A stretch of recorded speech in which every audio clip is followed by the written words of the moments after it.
All right, welcome back to another video. This is going to be about all of the uses of ir. Basically, ir in Spanish is to go. Go ahead and want to go ahead and apologize if there's a lack of quality here. I'm in a hotel here actually in London, and I left all of my equipment and microphone back. I'm staying in Spain for a while, so all of my equipment is back there. I'm just taking a quick trip here. So sorry if there's a lack of good audio or anything like that. But anyways, hopefully it shouldn't distract you from the content here. I wanted to put out a video just showing all of the different ways to conjugate the verb ir. You don't have to know how to conjugate all of the other verbs in the present, future, past, conditional, like all of the verb tenses basically, in order to at least learn these tenses when you're talking about go or going or have gone somewhere, etc. So I'm just going to go through the different uses of ir because if you're able to use this verb efficiently, you can talk and say so many different things, and you can also talk in the future because, again, one of the ways to talk in the future is to say that you were going to do something. So we'll get right into the video. I won't take up too much time explaining this stuff. A lot of this will be you just taking notes and memorizing and practicing these conjugations. So first we've got the present tense. So whenever you say voy a, vas a, va, vamos a, or van a, I'm not worried about the vosotros conjugation. If you're worried about that, using the Spain vosotros, you can easily look that up. But anyways, this is how you say I go to, you go to, he, she, it goes, we go, or they or you all go. Whenever you say a, it means to.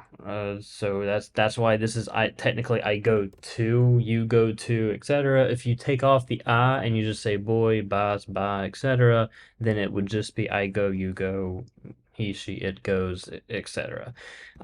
Now, the exact same conjugation, the exact same words also mean I am going to, are going to, is going to, etc. So it doesn't, in English, we have those two different ways to say that, either I go or I am going. In Spanish, it's the exact same word. It's completely interchangeable. So you might ask, like, how do I know the difference, or how do I know what someone is saying? It becomes pretty intuitive, and don't think too far into that. Just know that if someone says voy a, it's pretty easy to tell what they're talking about. Because think about it, the only time you really say I go somewhere is when you're talking about something in general. So if I say I go to church every Sunday, it's voy a la iglesia cada domingo. If I'm saying I am going to church, meaning that you're going right now, it's voy a la iglesia ahora, or now, or whatever. So that's the present. And again, a couple of examples here if you want to write these down to kind of analyze them. He goes to work every day at 7. Va al trabajo cada día a las 7. We go to that restaurant a lot. Vamos a ese restaurante mucho.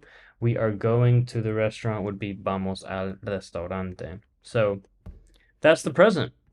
It's really all you need to know for the present tense. And let's talk about the past tense now when we say went. So to say went, this is technically the past participle.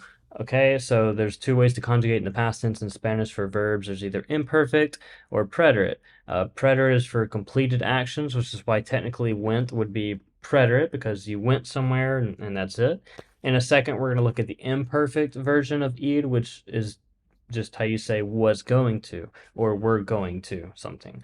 So we've got fui, fuiste, fue, fuimos, and fueron. These are the different conjugations to say went. So did you go? Fuiste. This is also how you could say a statement. This doesn't have to be a question. If you just want to say you went in general, it's fuiste also.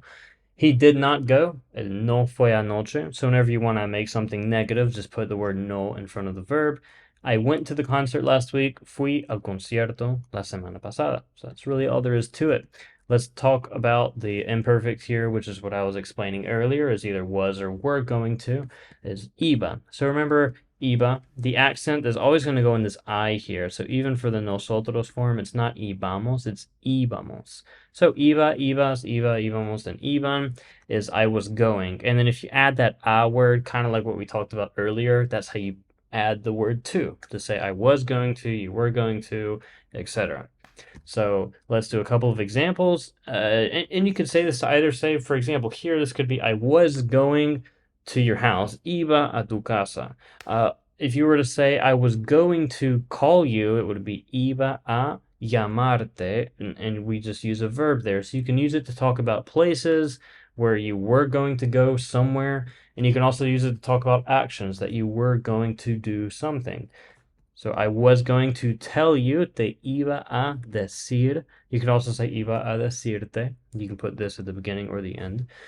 They were not going to go. So all it is, this might sound like a lot of words in English. It's really simple in Spanish. It's just no iban a ir. Why is it simpler? They, we know that that's just third person ellos conjugation, and we've got a negative here, so we just put the word no before the verb, and then we conjugate for were or was not going to, which is iban. And since it's ellos, we just put the n at the end, so it's iban with that n. And then to go. So here we're talking about that you were going to go, going to do an action, in this case to go. So we just have to put that word ir here. And we could interchange this. We could say they were not going to play. This would be no iban a jugar. So there's a lot of ways you can play with these phrases, and that's what I encourage you to do today in your practice. Don't just sit here and write out and memorize all of these conjugations and charts and whatnot. I want you to take these examples and make your own examples with different subjects and different verbs and different situations and different tenses. Really make it your own language, because it is your language now. We were going to try it tonight. Just a last example, lo íbamos a probar esta noche. All right. So before we get into the future tense of the verb ir, just want to take a quick break to talk about my free training on how to become fluent in Spanish within a year. So if you're interested in signing up for this free training, just click on the link in the description below, and you can save your spot in that right now, and you can check it out. I'm going to show you everything about my methodology that allowed me to become fluent in Spanish within a year. Within just a couple of months of me starting to learn Spanish, I was able to have real conversations with native speakers and actually maintain conversations and talk fluently. So if you want to learn how to do the same, what to and not to focus on, click on that link in the description. It's the best training out there in order to do so. So we'll get back to the video now. Let's talk about the future tense. This is when we're saying will. So the future in Spanish, whenever you conjugate it, is the word will. To do that, we're just going to add these endings. So we can actually highlight these so you can see. So we've got ir, which is just to go in its complete form where it's not conjugated. So you just have to add these endings depending on the subject. You'll notice a lot of times in just future tense conjugations for any verb, it's just a matter of adding these endings, or not, yeah, these exact endings to the end of a verb, but we're not going to get into that right now. Iré, irás, irá, iremos, and irán. So it's just important to notice that the accent marks are on these vowels here. So remember in Spanish, wherever the accent mark is, that's where the emphasis goes. So that's where you put that on a word. So yeah, I think I'll go. Sí, creo que iré. And remember, you could, instead of saying this, you could also say, sí, creo que voy a ir. You could say, I think that I am going to go. So this is really just the difference between saying, yeah, I think that I will go, and yes, I think that I'm going to go. So again, it just depends on how you want to phrase it, and it's the exact same meaning. We will go, iremos, and also vamos a ir. So we're just using either one. And here we're just using that going to way to talk in the future. So this is the will conjugation, if you will. Let's talk about the last part of this video, which is the using the verb haber. Haber means to have done something in the past, and there's a whole format to it. There's a whole way to conjugate and learn that I'm not going to get into in this video. I can make that in another video if you'd like. But this is how we say that I have gone, you have gone, it has gone, we have gone, or you all or they have gone. So all you've got to know is that ido is the past participle version of ir. Past participle is just a fancy way to say the past tense version of a verb, and this makes it gone. And what you have to memorize here, and it's good to memorize this in general because this will help you with the actual haber conjugation, and I'll show you just a quick example of how you can take learning this stuff about ir and apply it to other verbs and other conjugations throughout your Spanish learning, which is really going to be really cool, so stay for that. We've got this, he ido, has ido. So have you gone before? Has ido antes. And we haven't gone yet.